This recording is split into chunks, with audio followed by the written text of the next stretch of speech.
India में एक बहुत फेमस एसेट क्लास है। उसको बोलते हैं हम रियल एस्टेट।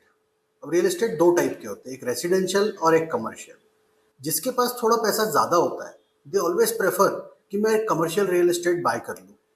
ऑब्जेक्टिव क्या होता है कि मैं उसको रेंट पे लगा दूंगा, प्रॉपर्टी की prices over the period of time बढ़ती चली जाएगी and I will start getting the rental income from that. Right, idea बहुत अच्छा है, लेकिन क्या कभी इसको आपने अलग तरीके से एनालाइज किया? बताओ कैसे। Now let's understand if you buy a real estate, right, that is a commercial real estate. The idea is that you are anticipating that you will get a rental income out of it, और जब भी आपको बेचना होगा 10 साल बाद 15 साल बाद तो प्रॉपर्टी प्राइसेस भी अप्रिशिएट हो जाएंगे। बहुत सही, लेकिन इसके दो ड्रॉबैक्स है। पहला ड्रॉबैक, कभी अगर लिक्विडिटी की रिक्वायरमेंट आई, जहां पर कोविड के पीरियड में हमने देखा a lot of people who were having a good land bank और maybe a good property portfolio, उन लोगों के लिए लिक्विडिटी एक बहुत बड़ा चैलेंज बन गया था। क्योंकि जब जरूरत पड़ेगी तो एक तो प्रॉपर्टी बिकेगी नहीं, और दूसरा अगर बिकेगी तो it will go at a throw away prices, right. Plus partial liquidity आप उसमें से नहीं एंटिसिपेट कर सकते। और जो दूसरा सबसे बड़ा चैलेंज ये है कि जो रेंटल इनकम आपको आ रही है, वो रेंटल इनकम आपके इनकम में क्लब हो रही है, और as per your tax lab आपको उसके ऊपर टैक्स लगने वाला है। So let's take an example, if somebody is buying a property of 2 crores, right, and giving it on a rent of rupees 50,000 rupees a month. तो अब इसका rental yield अगर आप कैलकुलेट करो तो कितना हुआ? साल का 6 लाख रुपए की रेंटल इनकम, 2 करोड़ की प्रॉपर्टी। तो रेंटल यील्ड हुआ उसका सिर्फ 3% का। अब उस पर 30% का टैक्स आप जोड़ लो, तो नेट आपके हाथ में जो बचने वाला है प्लस मेंटेनेंस और वो सारी चीजें जब आप लगाओगे तो जो नेट हाथ में बचता है वो हार्डली 1.8 से 2% के बीच में ही बचता है। On paper it looks a good deal कि I am having a portfolio which is having a property of 2 crores that is sitting at any given point of time, I can liquidate and I can raise my capital back. इससे ज्यादा smart तरीका मैं अगर बताऊं तो वो है mutual funds के थ्रू सिस्टमैटिक विड्रॉल प्लान। कैसे काम करता है?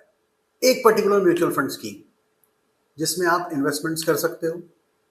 अल्टरनेटिवली हम लोग ये बोलते हैं कि बहुत ज्यादा अग्रेसिव अगर आपका टाइम होराइजन नहीं है तो आप उसको हाइब्रिड कैटेगरी में रखिए। काम कैसे करेगा? सेम वही 2 CR, सेम वही 2 CR अगर आपने एक हाइब्रिड फंड में डाला, और अगर आपने उसको इससे कंपेयर किया कि if you would not have put in that money there, तो आपने उसको क्या किया होता? आपने उसको फिक्स डिपॉजिट में रखा होता, राइट। तो फिक्स डिपॉजिट में आपको रेट ऑफ इंटरेस्ट मिलता 7%, so that should be around 14 lakh rupees a year.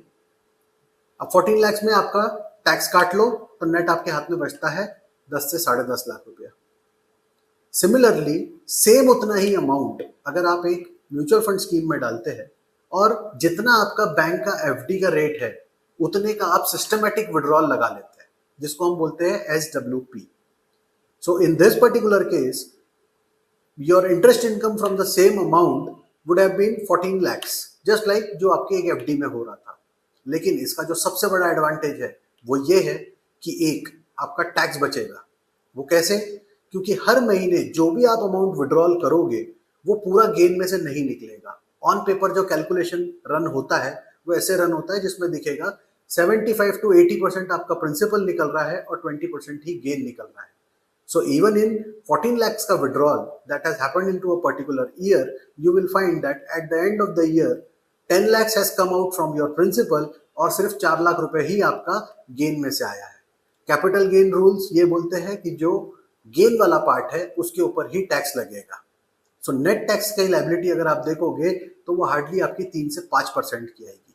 Similarly जब आप उस पर्टिकुलर पोर्टफोलियो को अगले 10 साल अगर होल्ड कर ले रहे हो, जो कि आप एक कमर्शियल रियल एस्टेट को भी होल्ड करने वाले थे, over the period of time average returns जो आते हैं वो 11 से 12% आते हैं, जिसमें से 7% का आपने विड्रॉल ले लिया और रिमेनिंग 4 to 5% जो है वो आपके प्रिंसिपल में ऐड होता चला जा रहा है। So after 10 years down the line आप ये देखोगे कि जो आपने 2 करोड़ रुपए डाले थे, जिसके ऊपर आप 14 लाख रुपीस का पर ईयर का विड्रॉल ले रहे थे, आफ्टर 10 years आपका विड्रॉल अमाउंट हो चुका है 1.4 CR। स्टिल आपका जो बैलेंस कॉर्पस है 2 CR का, उसकी भी वैल्यू बढ़ के 2.5 से 3 करोड़ के आसपास पहुंच चुकी है। सो दो एडवांटेजेस, एक लिक्विडिटी आपकी कहीं चोक नहीं हुई, जिसमें आपको कभी जरूरत पड़ी तो आप इस प्रिंसिपल कॉर्पस में से कुछ अमाउंट विड्रॉ भी कर सकते हो। सेकंड, टैक्स एफिशिएंट भी रह गया। और थर्ड, आपका over the period of time corpus भी बन गया। इसको बोलते हैं smart investment. Ultimately the idea is try to find an option which is having a better alternative in terms of taxation and in terms of liquidity.